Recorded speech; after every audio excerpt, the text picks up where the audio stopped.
Hello and welcome to another episode of Georgie's Stripping the Dipping podcast. I'm your unusual co-host F1 Blag.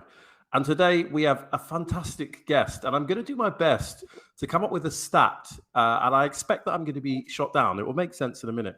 So the guy that we've got on the episode this week has done, I think this is his 20th anniversary season in Formula One. So if you were to look up Formula One drivers, I don't think there's a driver that has consecutively done those seasons. So without further ado, I'm going to call him the actual stat man, but he goes by the name Virtual Stat Man. Sean Kelly, welcome to the show. How are you? I am great. Currently, just to set the scene here, I am in Doha in Qatar. I am talking to you from the 40th floor of the Intercontinental Hotel. And I have Doha and the bay here overlooking me. It is a spectacular sight, and a spectacular sight to confirm to you that yes, there is no driver that has done every single season that I've done in Formula One. But Fernando Alonso was on the grid in my very first Grand Prix, and he's now so old that he's gone away from Formula One and come back again. Got out of the old people's home, got him back into an F1 car, and he's still good. So me and him have been avoiding getting a real job for 20 years now. I know. What are you going to do when you grow up? Who knows? We'll explore that. I'll get round to it eventually. I'm too busy with other stuff going on right now. But yeah, just that pesky, long season with intercontinental travel as well as the intercontinental hotels. So, Sean, look, when you meet people, and I know you're going around with the paddock. So let's imagine it's the winter, and you're just sort of like low key hanging about, and you introduce yourself to someone. Like, how do you explain who you are? Well, you mean just like in everyday life? Yeah, because obviously we love Formula One. We're on F1 Twitter. We know who you are. And everybody that sort of follows Formula One sees you as the virtual stat man. But like if you're meeting a new person, you're down the pub or wherever you get your hair cut at New Barbers or something, like they go, oh, what do you do for a living? Who are you, Sean? Well, I live in America. I live in Southern California. And I have done for a long while now. I've lived in the US for 16 years. And I must say, for the first 13 and a half of those years, no one gave a crap what I did for a living. It would go in one ear and straight out the other. Or they might make some reference like, is that the series that Danica Patrick does? Or is that the one that races at Daytona or that kind of stuff? No, and no. And then during the pandemic, of course, everybody went and watched Drive to Survive. And then suddenly, once we came out of the pandemic and I'd be in social situations, suddenly I was rocketed into being the most interesting person in the room. What? You work in Formula One? What? You mean Drive to Survive? Yes, that's what I do. Well, you've never mentioned this before. Actually, yes, I did. You just weren't listening because you didn't know what it was. Thank you, overlords at Box to Box Films for making Drive to Survive, because you've definitely helped my social circles. But I genuinely don't talk about work in my spare time. I mean, just like anybody's job, when you're away from it, you don't think, oh, let's talk about work.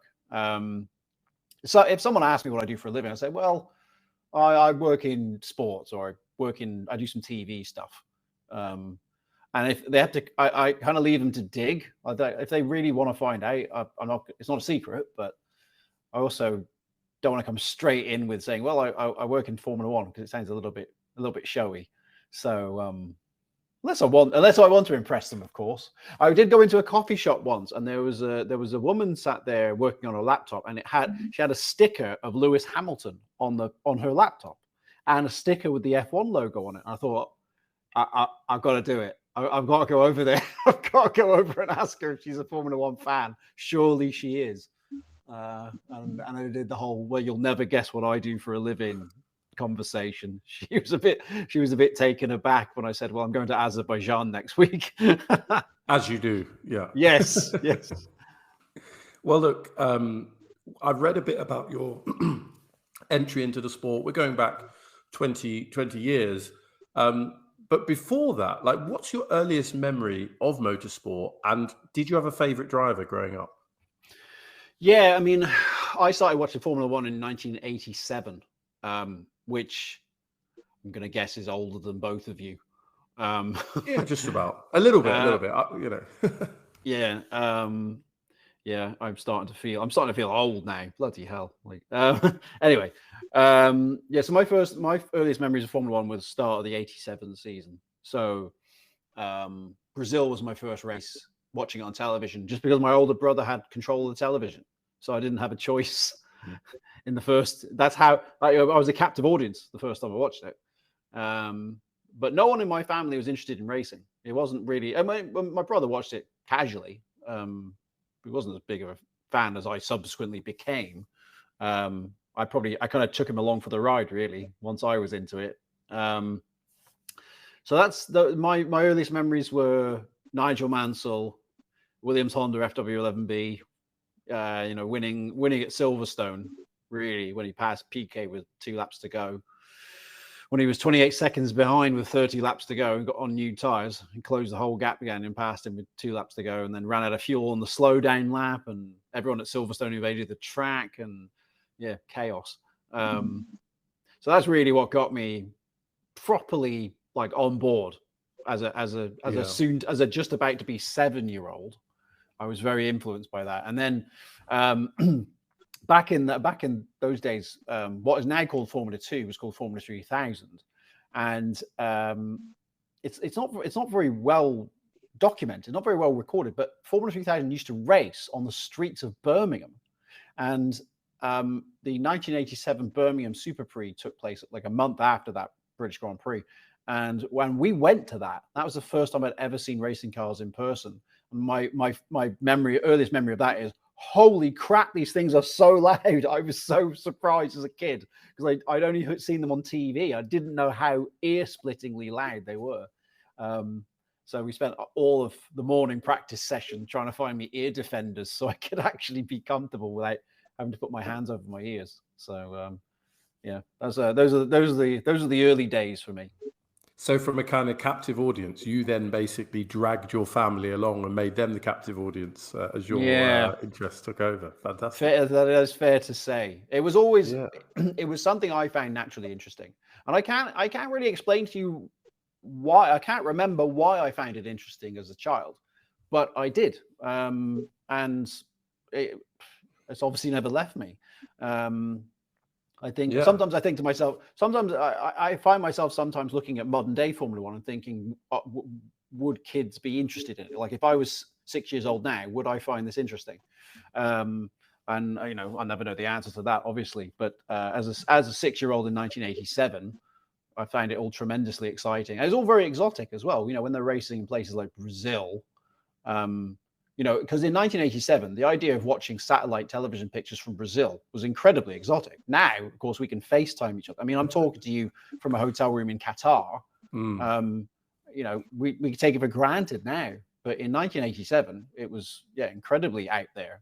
Well, I was actually talking about it last week when we were in Tokyo last week. We were talking about it, how watching television pictures from Japan in 1987 was just almost unheard of.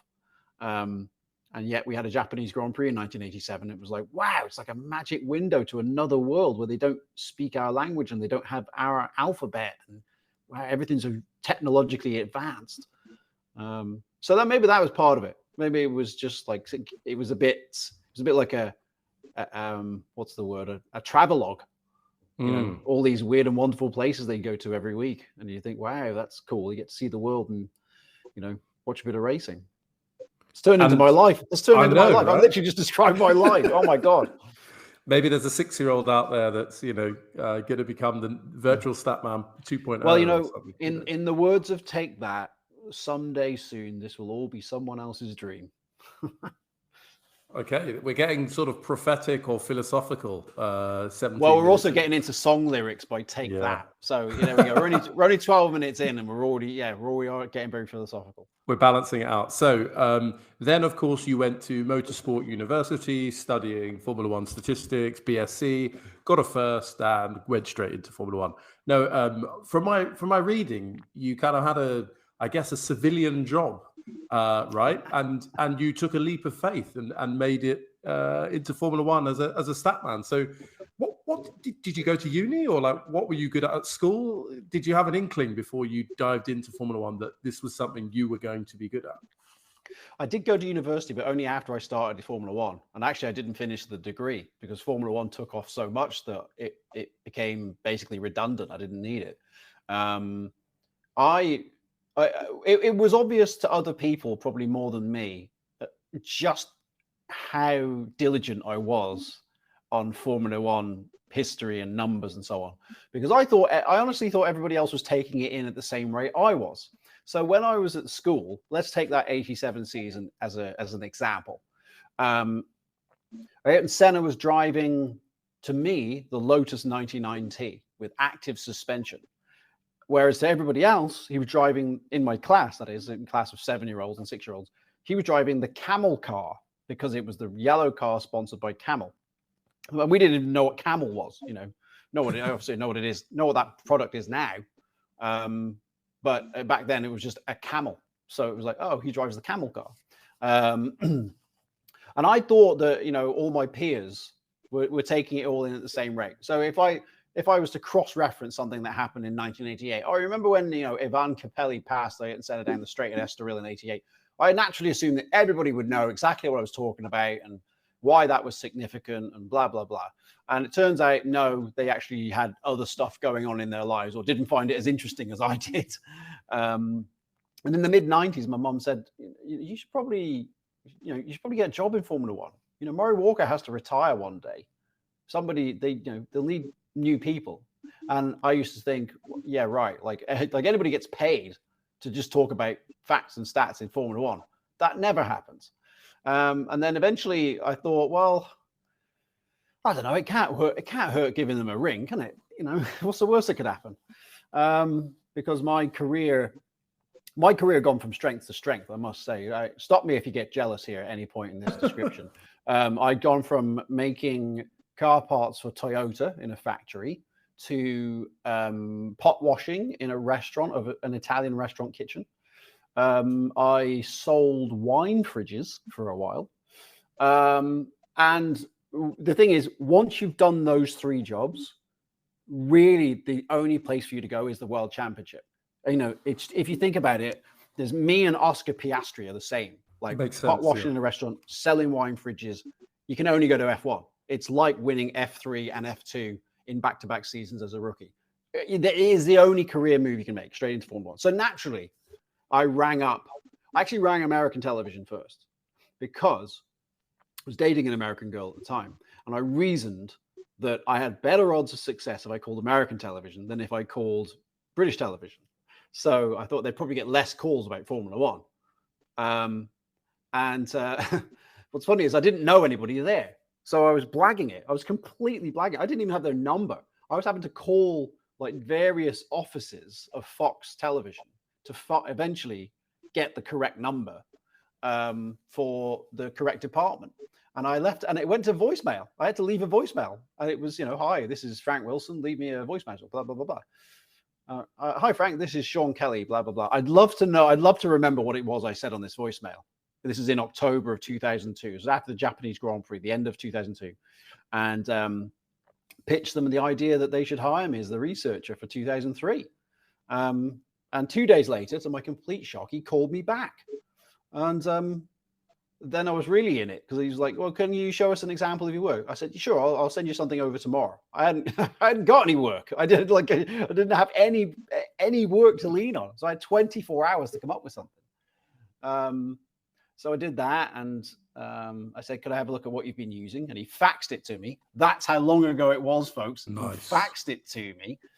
And I went through it like a teacher marking a paper and faxed it back to him an hour later, just to sort of show, look, I do know what I'm talking about. Look how quickly I've gone through this. And then we got round to like a month before the start of the season in 2003. And I called him about 12 times over the winter, making sure he hadn't forgotten. And then he said, look, we could hire you, but we really can't pay you very much. We could only pay you like 200. That's literally what he said, 200. And I said, yeah, fine, Frank, that's fine, no problem. And I put the phone down, and there was a 30-second period of euphoria when you think, oh my God, I've just been hired to work in Formula One. I've made it. And then I went, wait a minute. That means I've been hired to work in Formula One. What if I'm a moron who doesn't know what he's talking about? I'm about to be exposed as a fraud. My whole life's been a lie.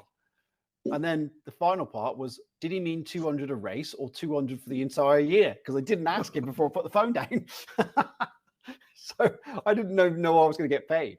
But the point was, I put the phone, we hung up before he could change his mind. He made the offer, I accepted, and I've been here ever since. So however it worked, it went the right way. And so that was Speed Channel, was it, in the US? It was, yeah, Speed Channel, because what you formerly called Speed Vision, which was a motorsport centric network, as the title would imply. And they had the rights in the US from 96 until the end of 2012. And from that day forth, first race was Australia 03. I worked with them until their contract ended at the end of 2012. Actually, my claim to fame within television is that since my first day, Australia 03, I am the only person who has worked on every single broadcast on American television through the entire 20 years. Like, what, production staff's changed, commentators have changed, every channels have changed. I'm the only person who's done all of them, whether it's on Speed Channel, NBC, CBS, ESPN. And in fact, even when Daniel Ricciardo did his show, The Grandstand, with Will Arnett, I actually did the live broadcast with Sky Sports, which goes out in America, and I did the Grandstand with Daniel Ricciardo at the same time. I was doing two shows at the same time, and the camera was on me as well. So I was responding to Daniel Ricciardo in vision on air, while at the same time corresponding with David Croft about what we were talking about with stats. So it was like, holy crap, we've got a lot going on here. So, like, give us a bit of a behind the scenes take, because you just described basically interacting with two different live broadcasts during a race, and presumably that's sort of slightly abnormal. But during a race, where are you? And you mentioned talking to Crofty. Do you talk to him during the race? Like, what are you doing for that sort of 90-minute period? Well, when the cars are on track during the qualifying and the race, all of the networks, virtually all of the networks, log into Virtual Statman. That's where the name comes from. That's where my internet handle comes from, which basically is a glorified chat window.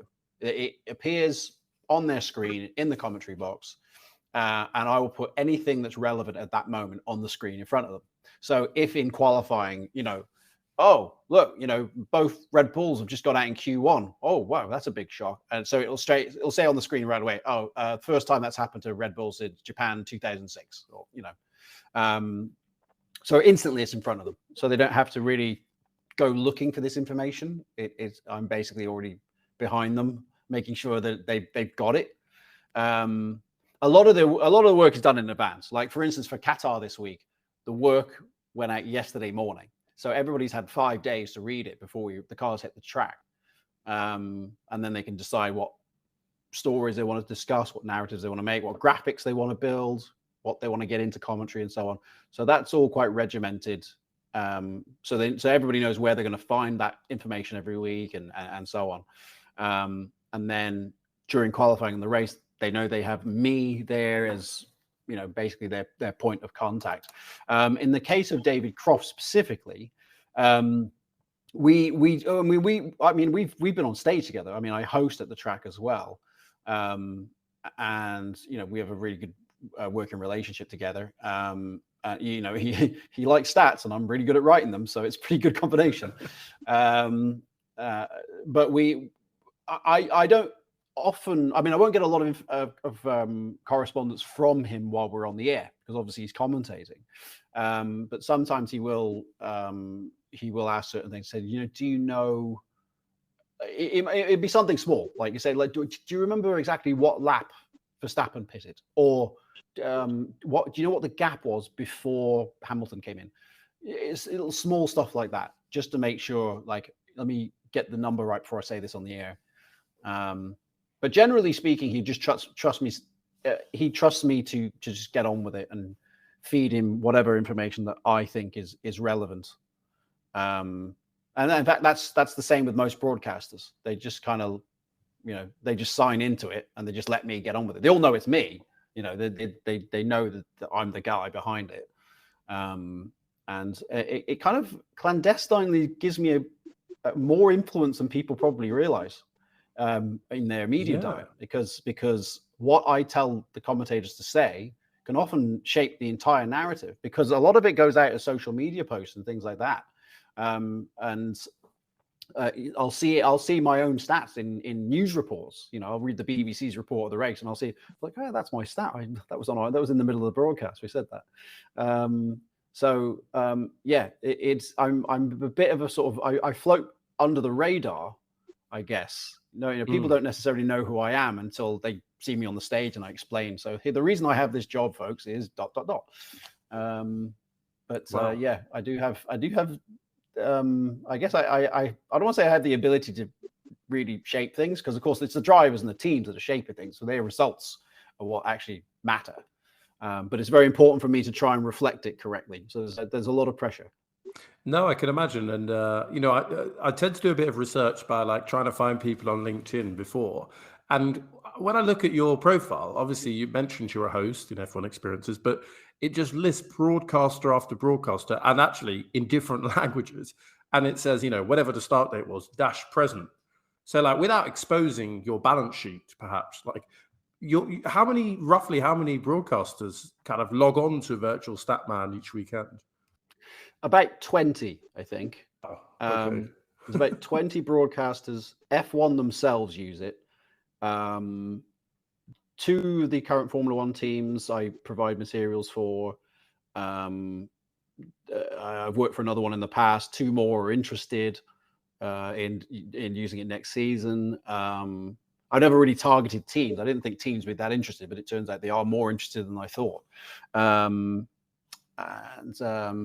there's the hosting stuff, and the reason that they've sort of realized it's quite good. Why don't we put Sean on the stage, because he's actually the expert that the experts use. So he actually has some credence to his presence on the stage.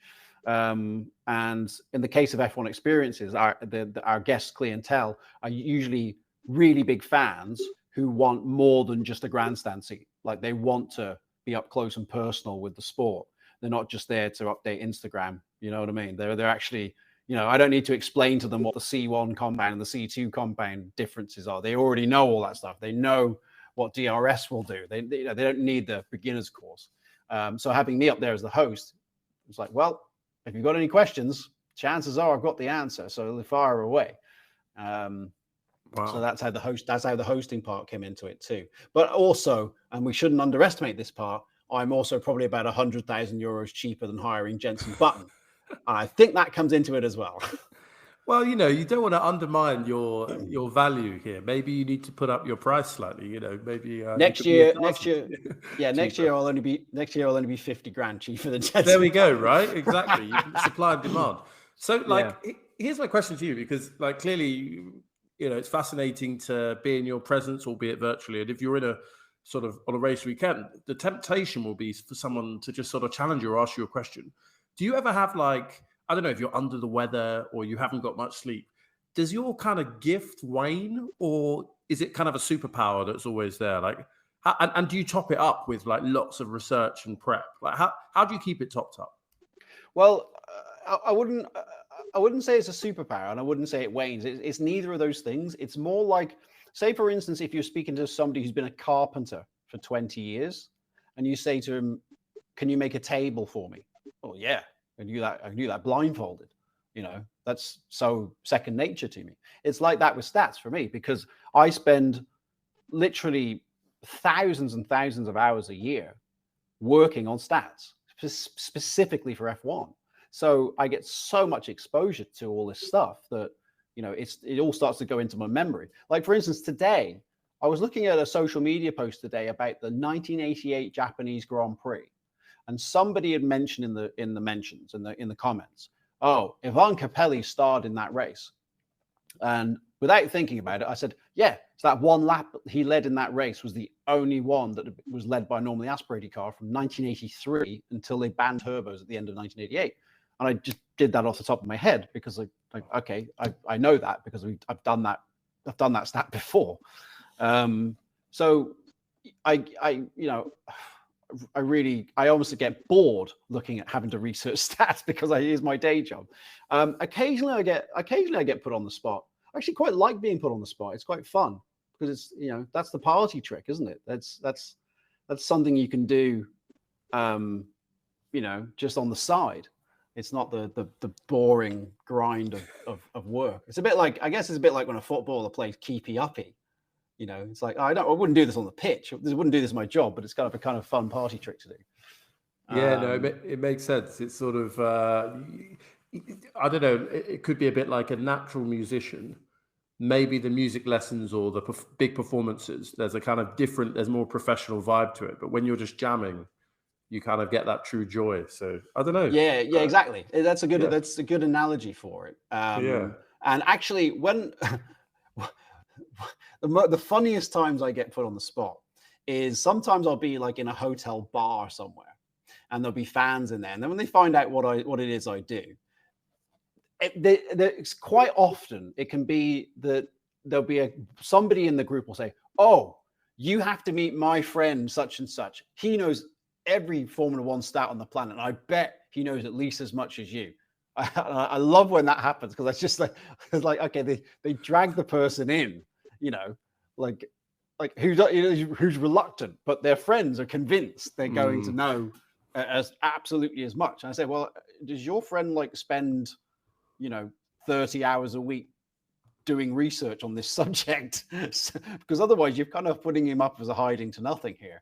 And I'm not saying he doesn't know a lot about what he's talking about, but you know, if he's got like a different job, the chances are he hasn't spent as much time working on it as I have, because you know I'm being paid to do it. It'd be a bit embarrassing if I didn't know more, wouldn't it? One time I had a guy in a bar ask me. He said to me once, "Okay, I've got a question. I bet you can't get this one." And he went, "The Ligier team," and I stopped him. I stopped him there. He got 3 words into it. He went, "The Ligier team." And I literally put my hand up to say, stop. Joe Slesser, right? And he went, "How did you know the answer? I hadn't even asked the question." And I left it at that. And a reason, like, I thought, right, well, what's significant about the Ligier team? Where's he going to go with this? Well, Ligier, all of the Ligier chassis, the chassis designation began with JS.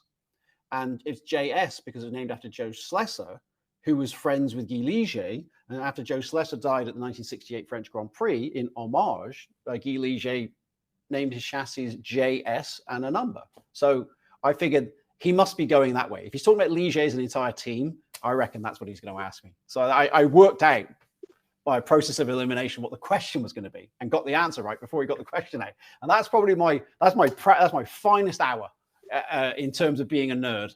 Is actually that guy probably is still in therapy dealing with that. He must think I'm like some like Uri Geller stuff going on. I mean, that's not bad. I mean, yeah, it's pretty incredible. So like, here's a question for you. Do you have any sort of, I don't know, emotional attachment to stats? So for example, do you have a favorite F1 stat, one that brings you more pleasure or seems nicer than the others? Do you mean like one that I actually put to air, like what I actually? Well, it could be, it could be one that you're sort of, oh yeah, I nailed that, we got it out, or just in general, like if in your, maybe it's too nebulous to ask that question. Like if you think about F1, what, you know, is there a stat that comes to mind? It's like, yeah, that's the one that's most satisfying. I don't know. There's a couple, and they come from my first year when I was still new and still having to sort of prove myself. The second race I ever did, Malaysia 03. It was won by Kimi Räikkönen, and Fernando Alonso was on pole position. And that was the changing of the guard moment sort of in the generations, because it was Räikkönen's first win and it was Alonso's first pole. And it was my second race. So we'd gone from Schumacher winning everything in 2002. And suddenly Alonso's on pole, youngest man ever on pole, youngest man to lead the race, youngest man on the podium. Räikkönen wins the race, second youngest driver ever to win. And Barrichello was the other guy on the podium. And I worked out, like, you know what? I think this is the youngest average age of a podium we've ever had in Formula One.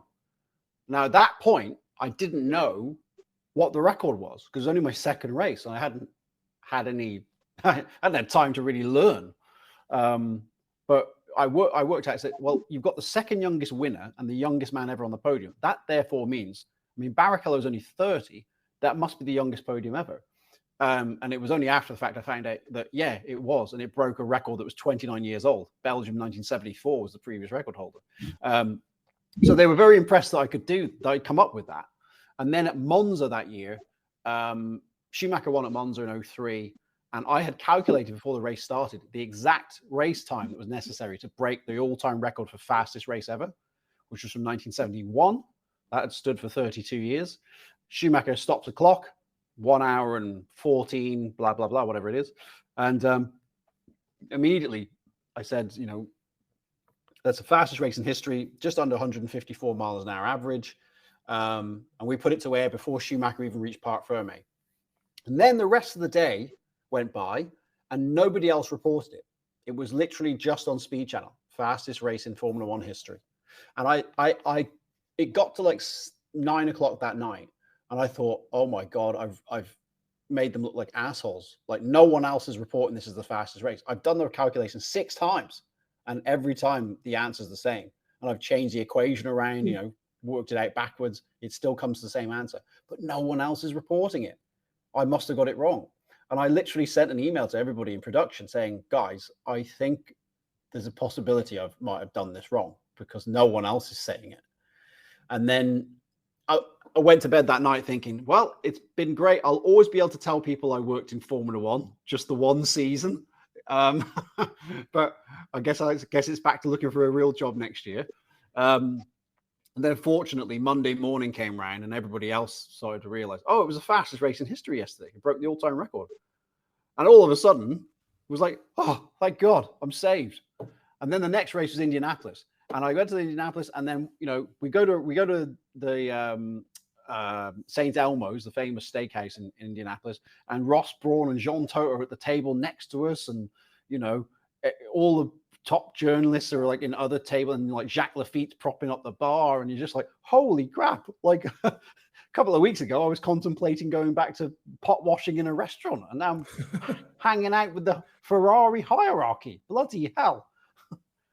So yeah, that's my favorite one. It must be a surreal world. Yeah. And you must have met quite a few of the paddocks. So we have a game on this show just to break things up as we sort of perhaps just past the midway point. We call it Taxi Dinner Avoid, which is a kind of PG version of a slightly ruder game, which we won't mention. So basically you have to, and let's give you the luxury, because avoid is the hard one for you've got to be diplomatic, but luxury of any driver that's featured in races that you've covered. Who would drive you to dinner, i.e. taxi? Who would you want to have dinner with? Because they're fantastically interesting company. And which driver would you wish to avoid? And yeah, we'll give you the luxury of that 20-year span for you to pick. Blimey, those are good questions. Yeah, there's a lot to pick from. You're right. Who would I want to have dinner with? Sebastian Vettel, I think. Who I always thought was a great guy, even when he was at Red Bull, nicking multi-21 wins from Mark Webber. I always thought because he was getting booed a lot because he was winning all the time. I just thought, I don't know why are they booing Vettel? He's such a good guy. Like when you know him, and I don't want to say I'm like mates with Sebastian Vettel. It's not like that, but just it's like you spend 5 minutes around somebody and you get a good read of like, is this somebody I'd actually want to hang around with for another 5 minutes? And Vettel always was charming and nice, and I just thought, what a good guy. So I'd want to have dinner with him, I think. To be driven to dinner. Now, well, look at the possibilities are endless there, aren't they? Blimey. I know who I'd. How about this? Could I be driven to dinner? Let's say, I know, Nico Rosberg. Can Nico Rosberg drive me to dinner? Ooh, what would drive that? What makes you want to pick Nico? The reason is because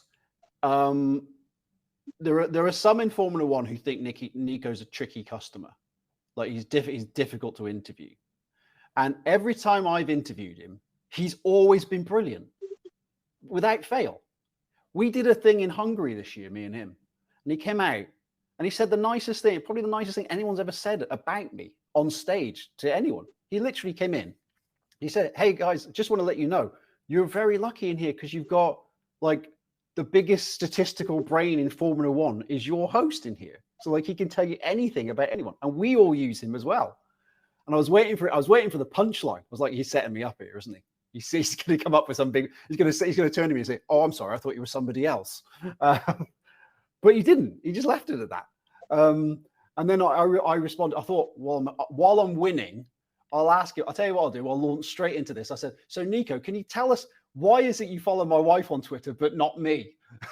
So we turned it into a comedy skit, and it went on for like 10 minutes. This thing. So Nico, yeah, I picked Nico Rosberg there because I think he's misunderstood. Because we seem to get on great. And who would I avoid? I tell you what. Here's a diplomatic one for you. I would have Nico Rosberg drive me to dinner, and I'd instruct him to avoid Max Verstappen because Max gets very angry if Nico was to drive into Max would be angry. You get it on the radio. So I'd tell Nico, could you avoid Max, please? Because you know what Max is like. He'll get very angry with you. So yeah. Although I full disclosure, I've been around Max Verstappen as well, and he was perfectly polite to me. So I'm now on the subject of stats, and that was a good answer, very diplomatic. Perhaps one of our most diplomatic, actually.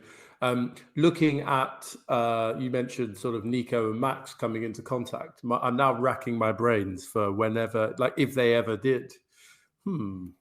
Don't think so. I don't recall it happening. I mean, they really realistically would only had that possibility throughout 2016. And of course, Max's famous win was a consequence of Nico Rosberg being one of the two Mercedes out on the first lap. So. Yeah, I happened to move to Brazil in 2016. So I was in Interlagos. I was in the very, very wet conditions, sat there at the end of, the Reta Oposta. And that was the race where I think, was it Max or Nico did a half spin, caught it and kept going. And they must have been near each other then. Yeah, Max, but they didn't crash. But, they probably would have been near each other. Yeah. Okay, there we are. Okay, well, here's a question on stats before we just talk a bit about F1 news this week. And this will go out on Saturday. So what a great qualifying session we've all just witnessed. Fantastic. Question for you. Is there do you know where the kind of gray area and then the sort of outside of your zone of comfort, your kind of statistical knowledge is? So, for example, race wins, qualifying results, numbers of races competed in, etc. Fastest race in history, age of podium. You've got so many strings to your bow. But have you got this kind of? Are you clear on where your kind of zone of comfort slightly gets fuzzy and then ends? Yeah. I mean, I would say that part of my remit is it's not necessary for me to know all this in my head, but it is necessary to make sure that I know that it goes on the air quickly and accurately. Now, whether I know it in my head is academic, because what you have to do is make sure that what goes to air is correct. And I might know it in my head, but I'll still double check it. I think, I'm sure these numbers are right, but I just double check them as a procedural formality. Let me just double check this is right before we send it. There's certain things where I think I do need to double check this because I'm really not certain. And then some, there'll be some stuff where you have to do a properly deep dive, like stuff that you wouldn't know off the top of your head unless you had a database to help you. For instance, I'll give you this nugget for free. Now, see if you can spot this at some point during the Qatar Grand Prix weekend. Lando Norris has been second 4 times this year, and he hasn't finished in any other position on the podium. Now, that ties the record for most second-place finishes without any other podium positions in a season. And it ties it with Nick Heidfeld in 2008 and Giuseppe Farina in 1952. Now, plot twist. Giuseppe Farina in 1952 is one of 2 drivers in history to finish the runner-up in the World Championship without winning a race. The other one was Ronnie Peterson in 1971. Now, Lewis Hamilton can join Farina in that category if he gets ahead of Checo Perez and finishes second in the championship as a driver who will finish runner-up without winning a race. So we could have two unrelated Giuseppe Farina 1952 references on the same weekend. Tell you what, this is what Formula One fans have been waiting for. Giuseppe Farina references from 71 years ago. It's really spooky. I could hear you saying that, but it was almost like Crofty's voice was then almost being ported on top of it. I can hear him reading that, Well, you play a little bit of Statman bingo with David Croft this weekend, because when you hear that on the air, you'd be like, wait, I know where that came from. I've heard that one. Yeah, trademark, we know it. Fantastic. Yeah. Okay. I mean, because you talked about Giuseppe Farina, and obviously he was, right near the start of Formula One. In fact, the first world champion, unless I am completely mistaken. But which clearly, is he not? What, 1950? No, Did he win it? I said which you are not. You are not. Oh, which I'm not. Oh, thank God for that. Right, phew. I can't make errors in front of the virtual stat man. That would be. No, you are correct. He was the first champion, and he was the winner of the inaugural World Championship event. Ooh. So here's the question: how about your knowledge beyond 1950? Before that. Have you kind of trained that? Or I know that obviously it's a bit like football, the Premier League, all the stats kind of almost restarted. Is it maybe it's sort of damaging to your broader marketability if you have too much knowledge before 1950? But I don't know. Yeah. What have you got much of a knowledge before that? It gets more patchy after that. It's I would say that my knowledge is the World Championship. Yeah. It's the simplest way to put it to you. Because, for instance, I'm not that great with non-championship because at some point you've got to draw a line of knowledge. And sometimes in the 50s and the 60s, there would often be far more non-championship races than championship races.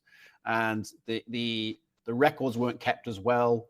The entry list was a bit more haphazard. And sometimes the claim of being a non-championship F1 race was dubious at best.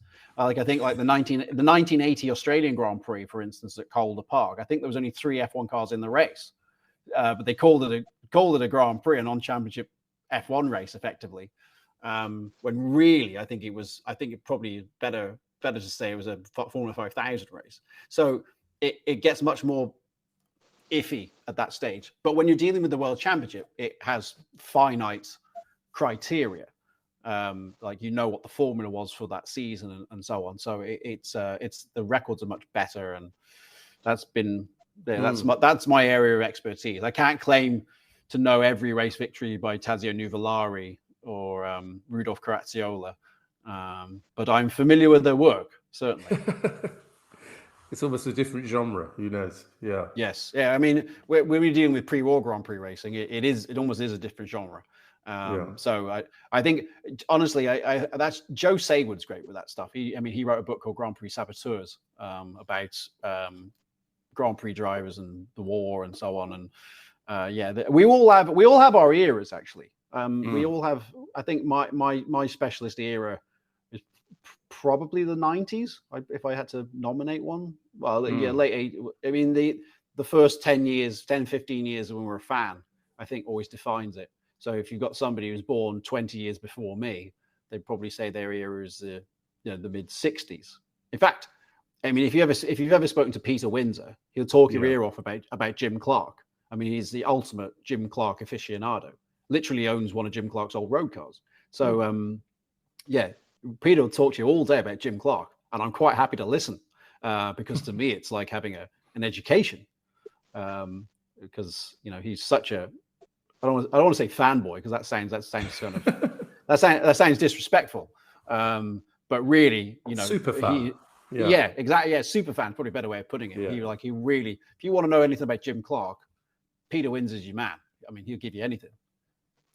I was just before we dive into a couple of pieces of F1 news, I was just thinking, you've got a job where you need to know a lot about Formula One.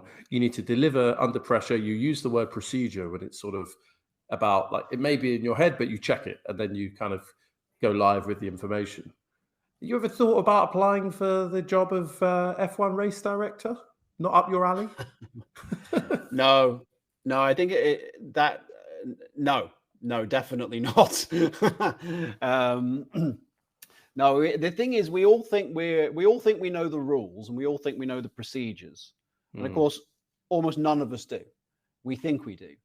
It's funny, because just before we recorded this, there's been an egregious error in the Premier League football this weekend involving Liverpool having a goal disallowed incorrectly because of a VAR problem, a mistake.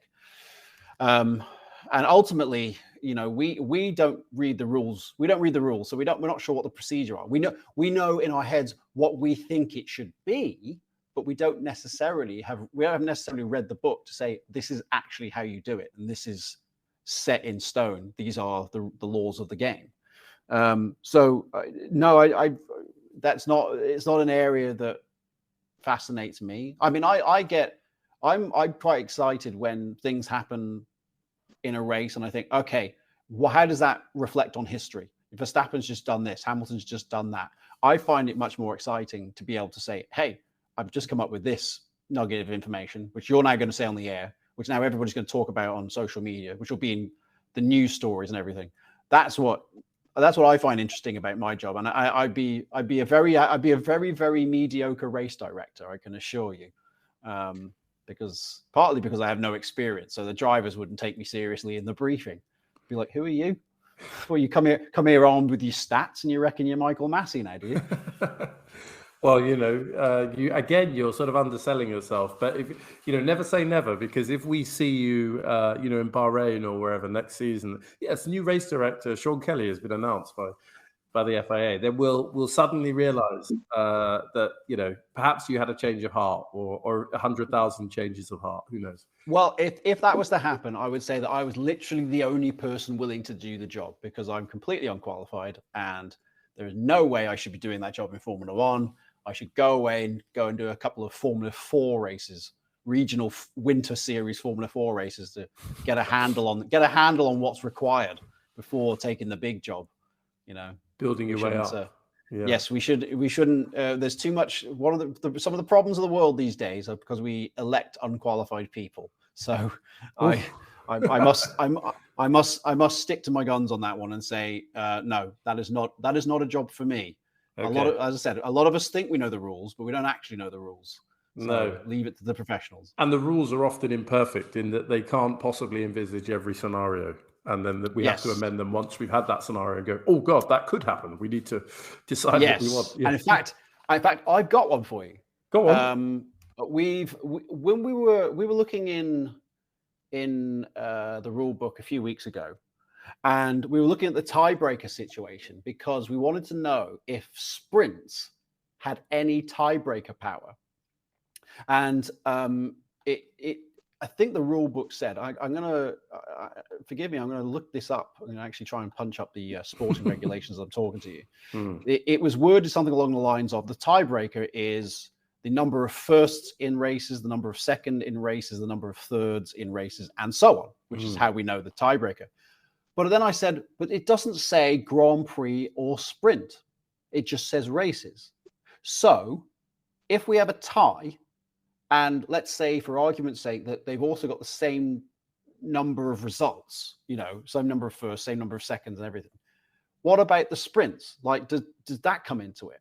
Or does the sprint become a tiebreaker then? Or does the sprints also go in with the Grand Prix? So if you've got like 5 Grand Prix wins and the other guy's got 5 Grand Prix wins, but you want a sprint, does that mean that that's a tiebreaker? Because it doesn't say that. It says races. So what's a race? So, we were like, hang on a minute. Is this going to become a problem at some point in the future? Because remember what happened at Suzuka last year, when we all thought it was a half-point race, and even Red Bull thought it was a half-point race. Even Verstappen thought it was a half-point race.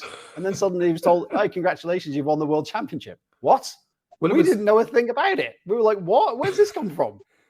It was an extremely odd moment, because I might be mistaken, but maybe the graphics on the world feed implied it was possible, but I just didn't pay attention at the time, or maybe that was overlaid on a replay. But the commentators didn't pick up on it. Yeah, none of us knew about it. I mean, I canvassed everybody. I said, did you know about this?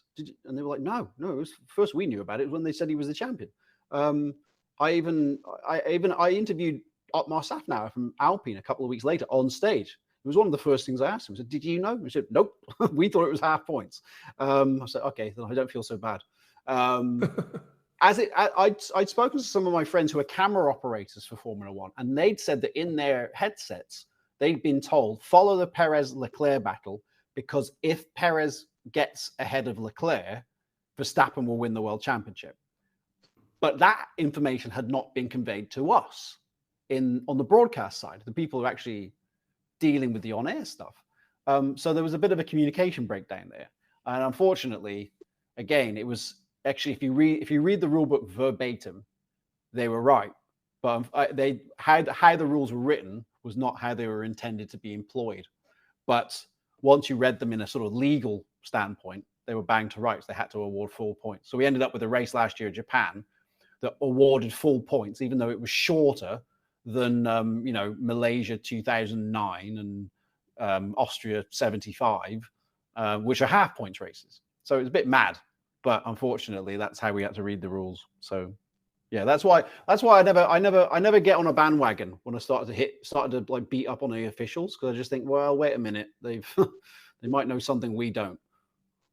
Yeah, well, the camera operators obviously did. And yeah, I think that's right. The director, who was, director of the kind of video feed, it seemed like they had an inkling, but obviously on the commentary side, not.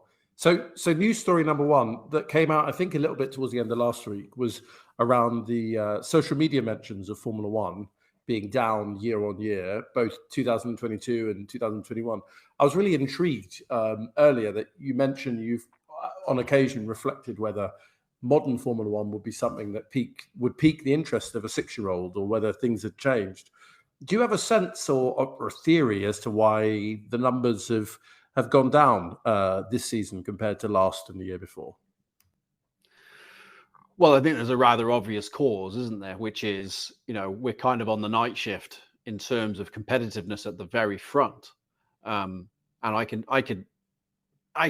tell you until I'm blue in the face about how it's incredibly close between the rest of the field, but just that one guy is always at the front. I mean, we've had 11 guys on the podium in the last 11 races. I mean, that's some going.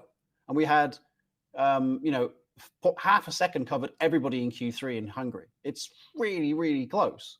But that one guy keeps going off and winning all the races. And that obviously affects, that is going to affect your business, because it does get a little bit tiresome and a little bit predictable. With that said, Max is not doing anything that we haven't seen before. Lewis Hamilton had these sort of seasons in the past, not quite to this extent, but he had several seasons where he won 10 races or more. We saw Schumacher do it. We saw Vettel do it. It was ever thus. But it is going to get less interesting as a consequence. I will contend, though, that coming off of 2021 was the best season in Formula One history. And I've lived through a lot of them. I'm old enough to have seen Prost and Senna when they were teammates at McLaren. And 2021 was 100 times better than 1988, easily. But what has changed, and this is really significant, and this is not really measured in statistics, this is a societal change. We have changed as a society. We are no longer prepared to do what we did in the 80s and the 90s, which is sit in front of the television for an hour and a half and wait to see if something happens. We're no longer programmed to do that. We're no longer willing to just sit, well, I'll watch it for another 5 laps, let's just see how this plays out. Now it has to be like entertainment now, right this second. Entertain me now. Because if you don't, I'm going to go and look at my phone, or I'm going to look at my iPad, or, and that's what's changed in us. If it's not entertaining in the next 5 seconds, I'm going and doing something else. I'm going to look at another screen. I might leave it on in the background, but I'm not paying attention anymore. And that's the hard part. Is that, if Formula One gets processional, as it might have done 30 years ago, we're less willing to sort of sit there and wait it out. We'll just move on to something else. So, it's a challenge, but it was the idea that every season was going to be like 2021 was, that was, I knew at the time it was a gem. It was a season for the ages. There will literally be Hollywood films made about that season. sooner rather than later as well. I mean, it depends who you're rooting for, whether you got the Hollywood ending. But I agree. I've probably I've not quite been watching as long as you, but certainly remember from about 1994 onwards. And yeah, I can't think of a season where it was so close and the driver in second suddenly had a pace advantage towards the end that meant it was going to go, competitively down to the wire, which is probably the major difference. Yeah. I mean, if you're a Max Verstappen fan, it was like a miracle sent from heaven. If you're a Lewis Hamilton fan, it's the greatest injustice in the history of sport. But either way, you're going to feel very, very passionately about that for the whole rest of the time you're a fan of Formula One. And that in itself adds to the drama of it. If it had just all ended, if that safety car never happens and Lewis Hamilton wins by 15 seconds and everybody shakes hands, says, "Good game, everybody. See you next year," and that's it. And it kind of peters out. But the fact that it ended in such a bombastic and divisive way just adds to the folklore of the season, in my opinion. Because Formula One's always been political intrigue interrupted by a Grand Prix, as opposed to vice versa. Yeah, I think you're right on that one. It has that emphasis on the political intrigue first is it definitely chimes with me. So second of three news stories, and there is political intrigue here.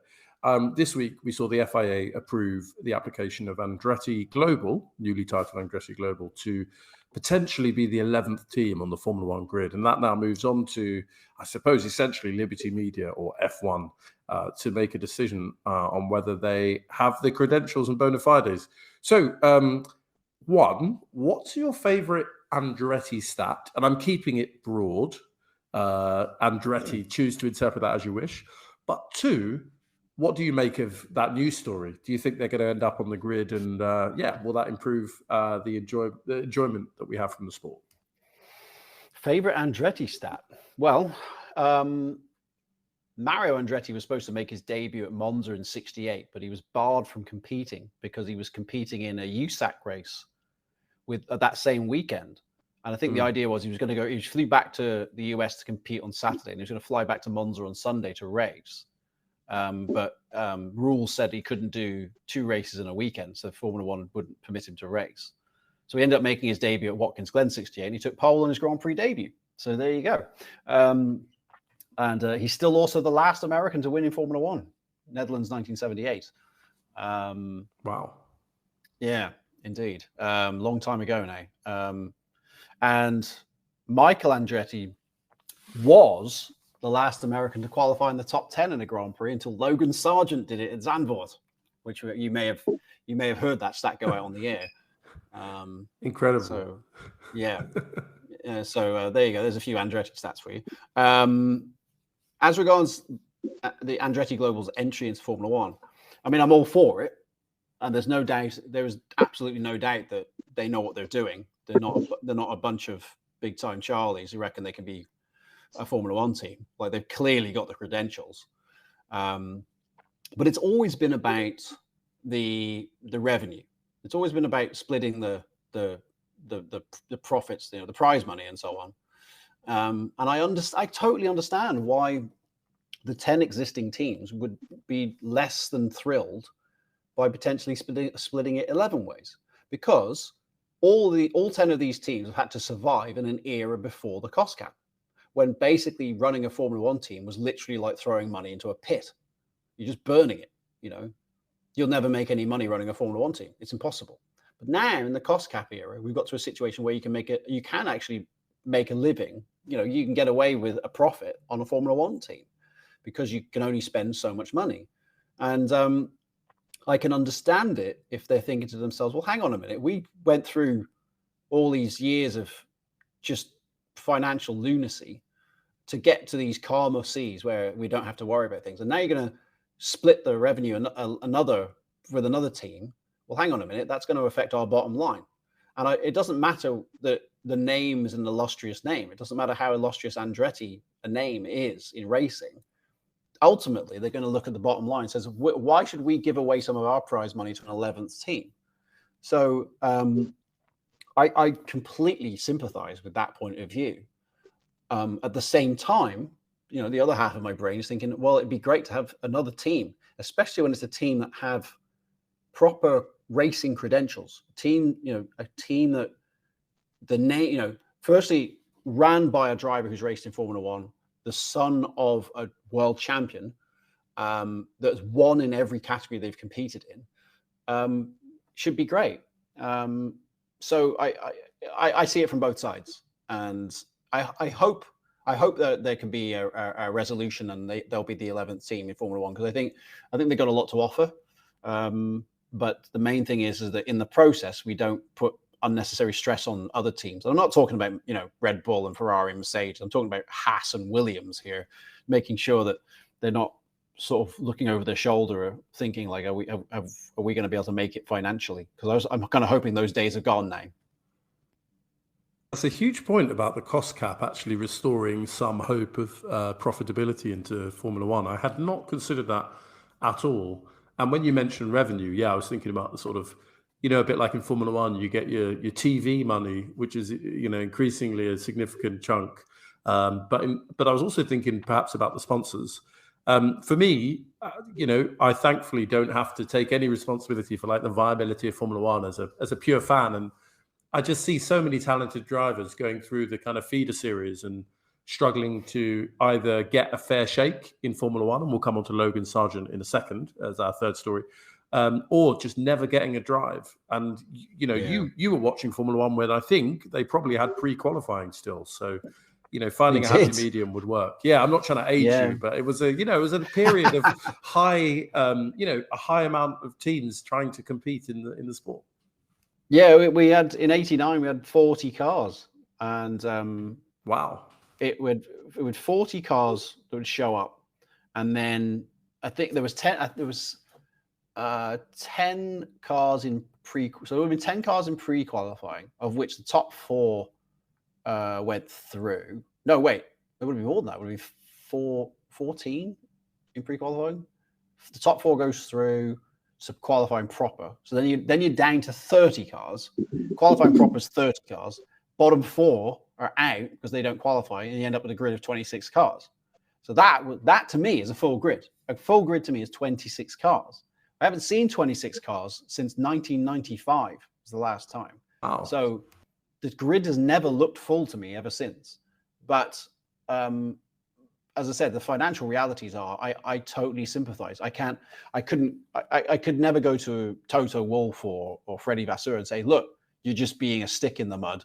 Will you just accept another team? No, I totally understand it, because they're looking at the budget and thinking, well, why do we want to give these, Johnny come latelys a load of the revenue when we were here when we had to spend 300 or 400 million a year to be in this game? Now suddenly it's down to 142, and suddenly everybody wants in. Well, where were you 15 years ago when it was the Wild West? Yeah, you're making far too sensible and compelling an explanation. And now I'm thinking about it in terms of football. Like, it would be saying to the Premier League, oh, go on, have 22 teams. You want to. And clearly there's a vested, well, maybe some of the lower teams would be up for it. But again, it's dividing the total revenue by a greater number of participants.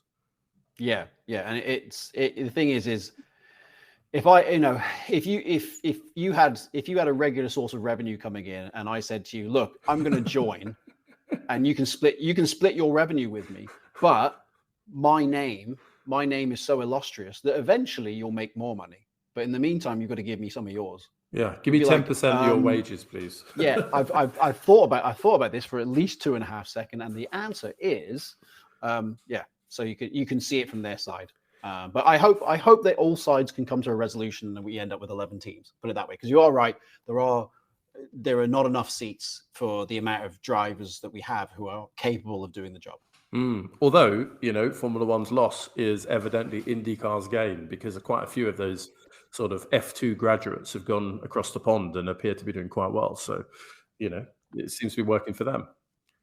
Yeah, it's not a first. I remember Gilles de Ferran, for instance. I was a big Gilles de Ferran fan in the 90s, and obviously he never raced in Formula One, even though he was brilliant in the junior categories. He went over to IndyCar and he became a champion and won the Indy 500 and so on. Same with Helio Castroneves, for that matter. And Tony Kanaan, another good example. I mean, there are many. Dario Franchitti is another one. We need more seats in Formula One. Damn it, these drivers get into Formula One. It's a really interesting sort of era that you point to, and I don't want to kind of geek out too much and alienate most of our listeners who probably were being born at that period. But like, actually, a lot of the drivers you're talking about probably got into that elite level of single-seater motorsport at around the time that the Formula One grid was shrinking. So, perhaps we could draw some statistical inferences, but who knows? Maybe it's just anecdotal at this point. Well, I think the other thing is that the gaps between the haves and the have-nots are much, much greater. There is this perception that Max Verstappen has the greatest car advantage in history, which, trust me, is nonsense. He doesn't. But he may have an advantage, but it is nowhere near as big as some of the advantages I've seen in the past. And also, it is so very close between basically everybody who's not Max Verstappen. If you saw in Singapore, when we removed Verstappen from the equation, it was an absolute free-for-all. It was like, this is anybody's race. This is a thriller. This could be Sainz, it could be Norris, it could be Hamilton, it could be Russell. That shows you that although we only have 20 seats, we do have very, very small spread across the field. In Austria this year, Q1 front to back was separated by 0.858, I think it was, of a second. That is the first time ever in the history of Formula One that there's been a qualifying segment that involved all of the cars where the entire field was spread by less than 1 second. By way of example, in Imola 1988, Senna was on pole, Prost was second. The third place car was 3.3 seconds off pole. That's third on the grid, 3.3 seconds off pole. If you think it's boring now, let me show you a race from the 1980s. Well, I am minded, like I remember there's a guy on YouTube or on Twitter that overlays modern Formula One graphics on sort of racing from that era, late 80s, early 90s. And they've done it for the Belgian Grand Prix 1991, which of course Schumacher was his first Grand Prix. Do you want, before you go on, do you want me to give you an appraisal of that race off the top of my head? Oh, yeah, I'd love that. I'd go on, crack on, yeah. So Schumacher qualified 7th, having lied about the fact that he said he'd driven Spa before. Well, Willie Weber told Eddie Jordan that Schumacher's been around Spa, I think was his precise turn of phrase, but he didn't say that it was on a mountain bike. Schumacher was 7th on the grid. Bertresi ended up 17th on the grid because he had his times deleted from Friday. So we had a Williams 17th on the grid. Schumacher was up to 5th for the first corner. Then the clutch failed going up the hill. Mansell took the lead of the race, and then the voltage regulator failed on the car. He dropped out of the race. Then Alesi ended up in the race lead in the Ferrari, and then the engine failed coming out of Eau Rouge. He was out. And then it ended up with De Cesaris nearly winning the race for Jordan. And that was the real excitement at Jordan that day. Never mind Schumacher. Schumacher was not the story that day. It was De Cesaris, because De Cesaris was closing on Senna to win the race, and then the engine failed with about 4 laps to go. And after all that, we could have had this amazing Schumacher result. We could have had the Mansell victory. We could have had Alesi winning his first Grand Prix in a Ferrari. We could have De Cesaris finally winning after like 10 years in Formula One. What did we end up with? A McLaren 1-2. It was that boring. And I think PK was 3rd in that race, and Moreno would have been 4th with the fastest lap of the race. Oh my God! And then Benetton rewarded him by sacking him and putting Schumacher in the car at the next race. Obviously, and Roberto Moreno, who perhaps never got a fair shake in Formula One. Intriguingly, I'm looking at the Wikipedia, and I'm sure if you're at home listening to this episode, you're looking at the Wikipedia now, marking Sean's homework, and he's got that spot on. That is unbelievable. Wow. Okay. I don't remember who was 5th and 6th though, so I'm not perfect. Oh, well, let that be a mystery, because that might feel itchy. No, I'll tell you. Riccardo Patrese appears to be 5th, so he'd come all the way from the back, and Mark Blundell scored the final point. In the Brabham Yamaha. Right. I guess that would have been that was Blundell's first point in Formula One, I think. And Yamaha weren't around much longer. Sorry, Brabham, weren't around much longer to score points. So, No, I think they scored one more. I think Brundle got a point at Suzuka, and I think that was the last one. but he might have got 2 points on that race actually. And I think Patrese and Bell gearbox problem or something. He ended up stuck in 4th gear. I think he was tootling around by the end.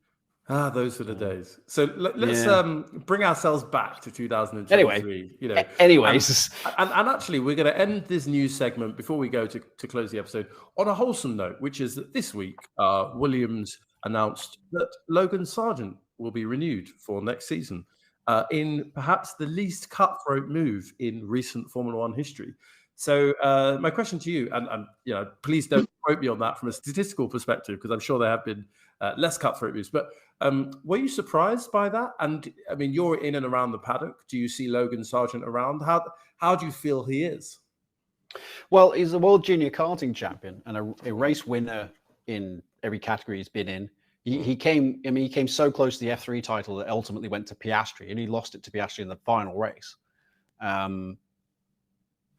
Perfectly capable. And when he started this season, I thought he was very unlucky to get knocked out in Q1 in Bahrain when he had the same lap time as Lando Norris.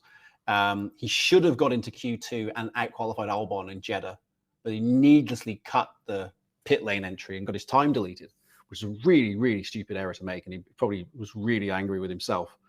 After that, I've seen nothing to suggest he should still be in the car. And I know that's harsh, but as we said, we've got 20 seats here. We've got a lot of drivers to get through. And as Liam Lawson is proving, you can hit the ground running in this game. It is possible. And I don't know if Sargent has gotten lost a little bit or what's going on. I know Albon's obviously doing a very good job. But having seen that initial promise that we saw from Sargent, I haven't seen anything really to replicate that since. I mean, he's been very, very much an also-ran and thoroughly outperformed by his teammate. I mean, Albon's the only driver to out-qualify his teammate in every race this season. Sargent has a turn of pace. I mean, we saw him get to Q3 in Zandvoort. The problem is he then stopped it in the barriers, and he did it again at Suzuka. So maybe he's overthinking this. Maybe at the start of the year, he was just relying on his talent. He thought, okay, well, it's another racing car. I'll just drive it the way I drive racing cars.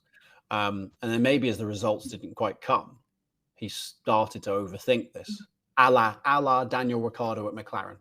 And maybe he's got lost a bit, and he started to do exactly what Ricciardo did, which is pick up bad habits and just never be the same driver.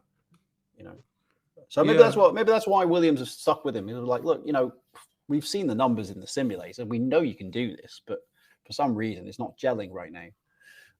Thankfully, we're not in those eras. I mean, I mentioned the cost cap versus non-cost cap. It's no longer an era where you just have to bring money to the drive. Now they can pick these drivers on merit so much more. So although there might be sponsorship involved, it is no longer the lifeblood of a team's decision making. And I for one was surprised that they might not want to have Liam Lawson, because I think Lawson's done a hell of a job, and he surprised me, because I have to say I've never seen, when I watched Liam Lawson in F3 and F2, I never thought to myself, that's a guy I want in my Formula One team. I thought he was just kind of like another field filler. Like there's plenty of race winning drivers out there, of which he was one. But I must say he has grasped the opportunity. You never know when the opportunity is going to come, and he just got thrown in there when Ricciardo got injured, and he's done it. He's done an amazing job. Sonoda hasn't beaten him in a race yet, so yeah, it just shows. Just saying you're a rookie driver and you've only done 15 races is not really good enough when you just stick Lawson in a AlphaTauri and he outperforms the incumbent driver.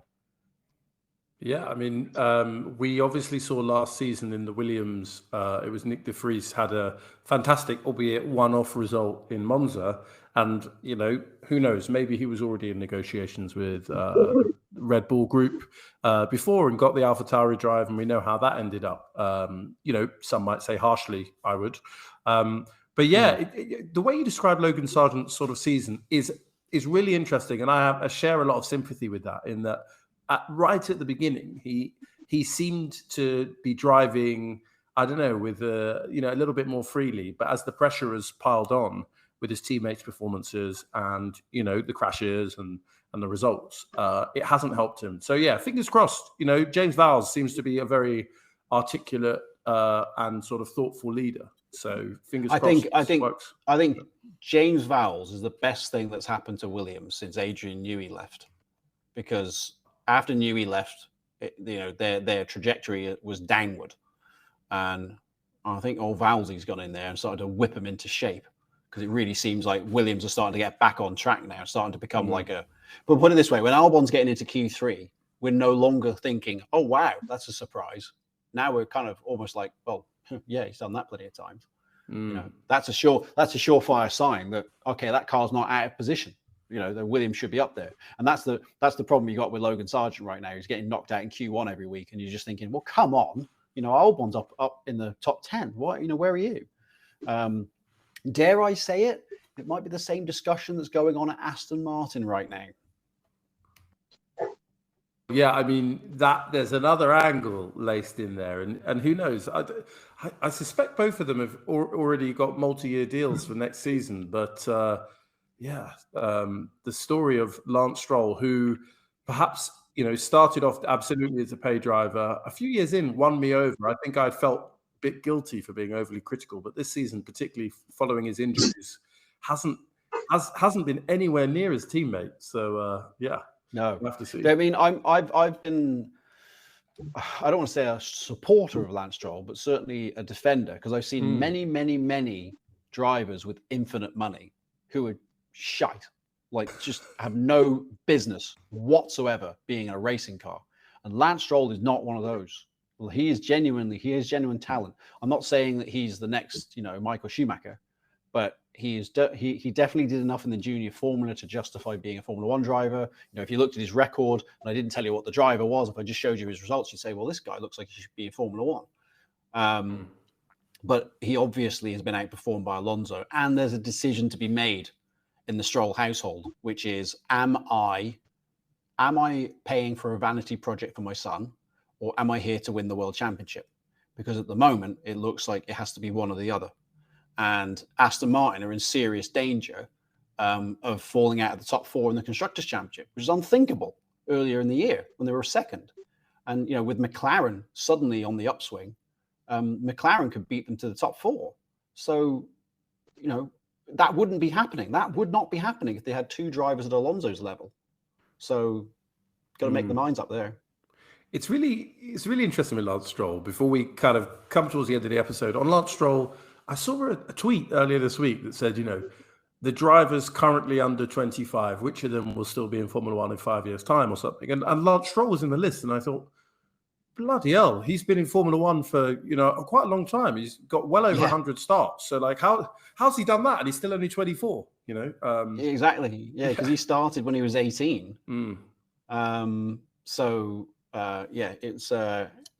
It is astonishing how young some of these guys are when they started. And the thing is, I mean, as I said, in Lance's case, he has shown he can be exceptionally good. I mean, Turkey 2020 was the race of his life. He was so unlucky to have that race sort of go away from him after he'd done everything right. Started from pole, controlled the race up at the front. I don't think he was going to beat Lewis Hamilton that day, but he certainly had minimum second places on the table for him. And then of course they changed his intermediate tires, and it turns out that was exactly the wrong thing to do. But that wasn't his fault, No. But he's shown he can do it on occasion.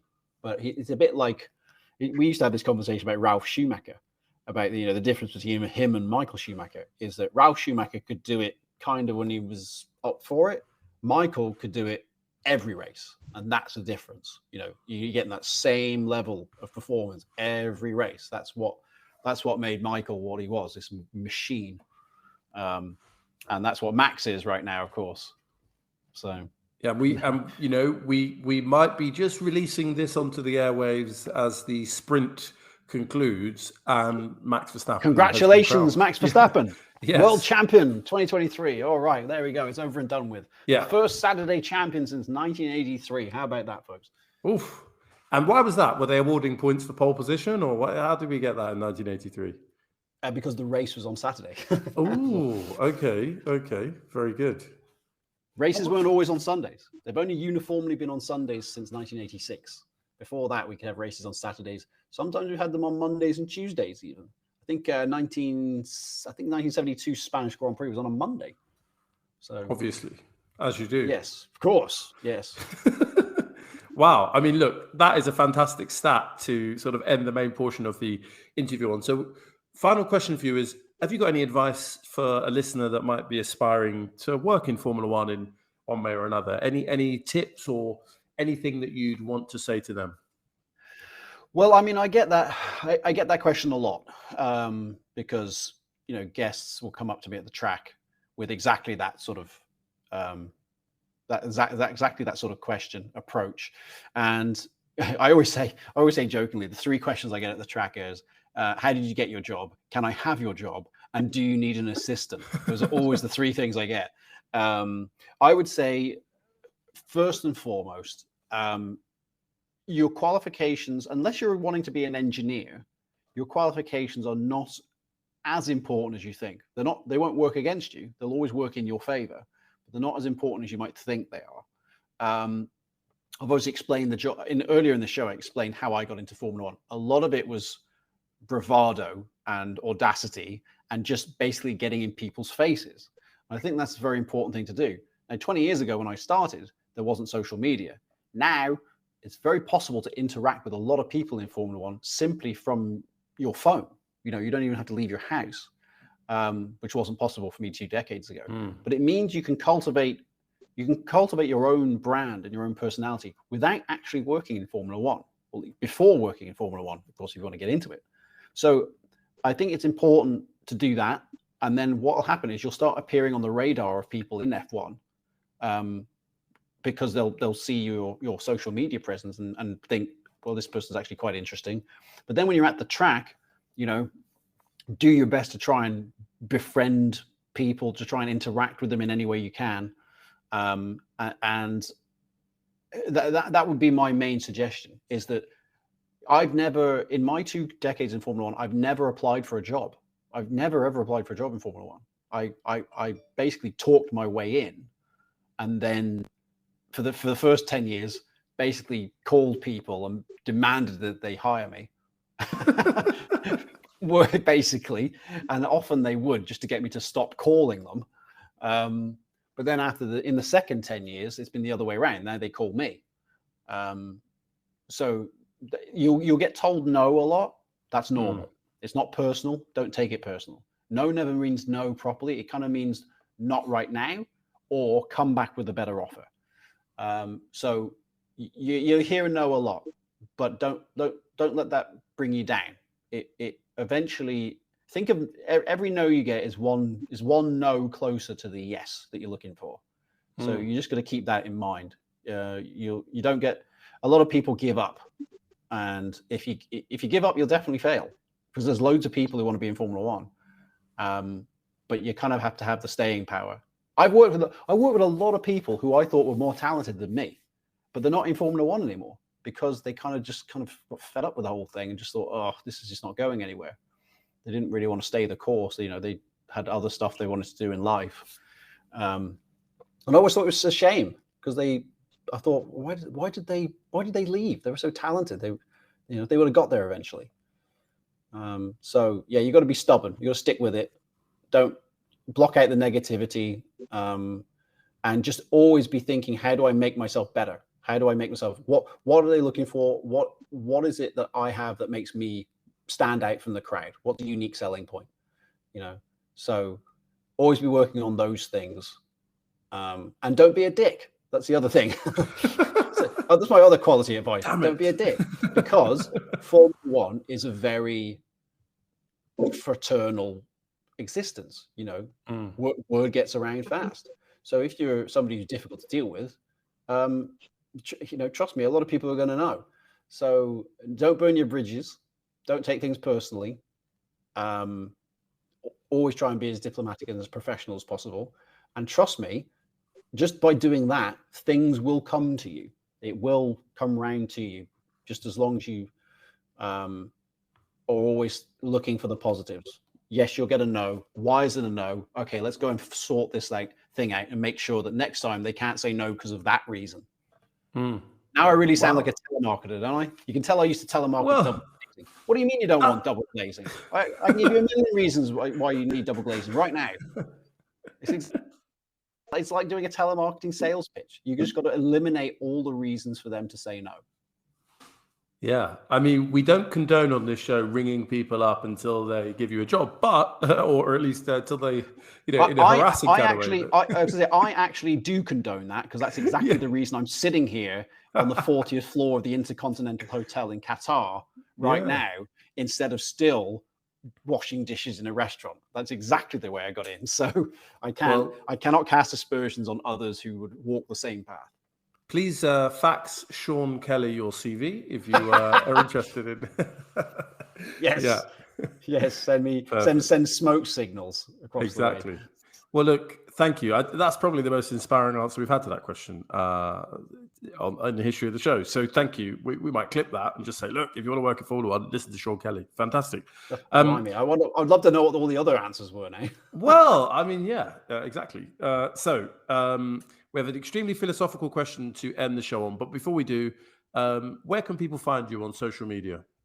They can find me on all good social media platforms and the bad one at Virtual Statman. Okay, we'll leave it to people's imagination what the bad one is, but it's also the one that perhaps has one of the most rampant Formula One communities, I would guess. X marks the spot.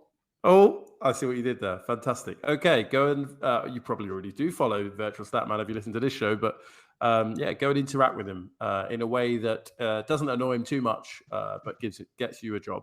Okay, so philosophy. Final question, right? And to set it up, I presume that you don't mind the occasional pizza. I'm not averse to the idea. Fantastic. Okay, so it's a yes or no question. Pineapple on pizza? No.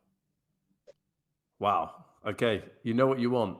Would you eat it if someone else ordered it and it was going spare, or is that a solid no? I would eat it. I'm more on the fence. Put it this way: I have not resorted to any extremism over the subject. You might say I'm a moderate anti-pineappleist. I see both sides of this because there's a lot of tensions between the two communities, and I feel like I could probably bring them together in the spirit of Christian harmony. And then we could have, and that's how we end up with a half and half pizza. You see, one half's got pineapple, one half doesn't. Because it could be worse, it could be anchovies, and then we'd have war. Okay, yeah, I mean, definitely no anchovies for me, but there we are. Yeah. Okay. Well, look, one more for the no pineapple brigade. That's me and not Georgie. But your diplomatic spirit is spoken like a true networker and a guy that has managed to cultivate a career with a range of different sort of contractors, or what would you call them? Not suppliers, the opposite. I think what you're saying is, wow, that guy sounds like a real creep, saying exactly what we need to hear at that moment. Wow, I don't trust him as far as I can throw him. He can put pineapple on his pizza, damn it. Yeah, I mean, I might trust your stats, but I'm not sure. Your pizza choice is cool. God, shifty character, shifty chancer. Well, fantastic, Sean. Thank you so much for joining us. It's been a real pleasure. Best of luck. I hope this week goes well and that we hear those two fantastic Giuseppe Farina stats on the show. Listen, guys, if you're listening at home, you've made it through, we're over an hour and a half into the episode, which means if you don't already follow us, please follow us on your social media platform of choice. We're at Strip the Dip on even the bad one, but also all the good ones. And on your platform of choice for podcasts, please comment, please give us a positive review or a thumbs up, and do also get in touch. If you've got any questions for upcoming guests, let us know. If you've got any comments on this, or if you want us to, give Sean some feedback in person about or orally about his choices of pizzas, please feel free. So, Sean, last word to you before I close out. Anything else you want to add to the record before we disappear? Yes. If you ever go to the Japanese Grand Prix, be prepared to spend at least 3 hours stuck in traffic. And also if you're in Tokyo, the metro system music sticks in your head for life. Because trust me, it's been in my head for the last like 2 weeks. So yes, just a cautionary note about going to Suzuka, my favorite track on the Formula One calendar. It's good once you got there, but if you're getting there seems like a challenge. Yeah, definitely save up and get a helicopter because I mean, you're not getting a helicopter already. 20 years in. Well, when are you going to get a helicopter? To be honest with you, am I allowed to end the show with a name drop? Yeah, so go ahead. I end up leaving the track with Carl Reindler, who was the medical car driver.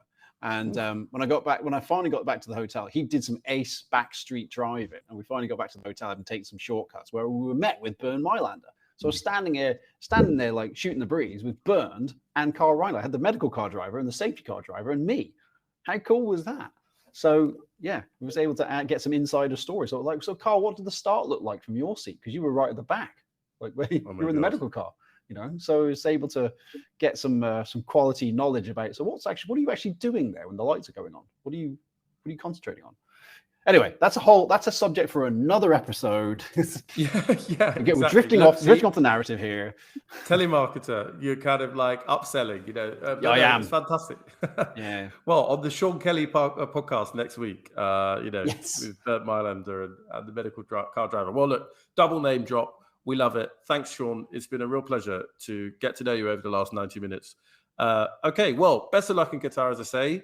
Have a fantastic weekend. Have a fantastic rest of the season. I hope you manage to then get some rest in sunny SoCal.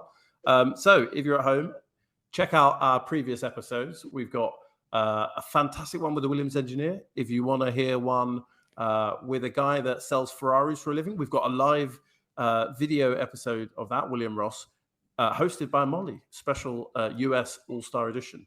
So go and check those out. Until next time, I've been your unusual co-host, F1 Black. This has been another fantastic episode of Georgie Stripping the Dipping. Good night.